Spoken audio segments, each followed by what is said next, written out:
কুলাঙ্গার জয় শ্রীরামের স্লোগান দিতে পারবে না।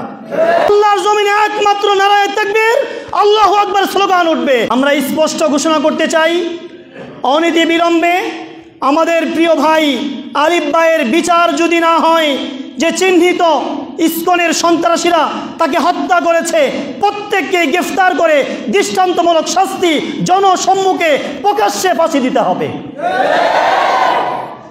এছাড়াও যে সমস্ত কুলাঙ্গার আমার স্বাধীন সার্বভৌমত্ব দেশের পতাকার উপরে গেরুয়া পতাকা লাগিয়ে দিয়েছে, এদেরকেও গ্রেফতার করে আইনিভাবে এদের শাস্তির ব্যবস্থা করতে হবে।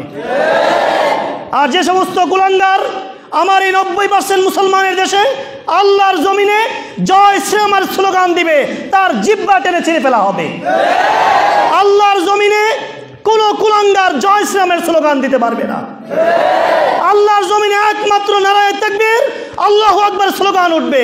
কোন কুলাঙ্গার যদি জয় শ্রীরামের স্লোগান দেয়, তার জিভ টেনে কুকুরকে দিয়ে দেওয়া হবে। এজন্য আমরা স্পষ্ট বলতে চাই, মুসলমান ধৈর্যশীলের পরিচয় দিয়েছে।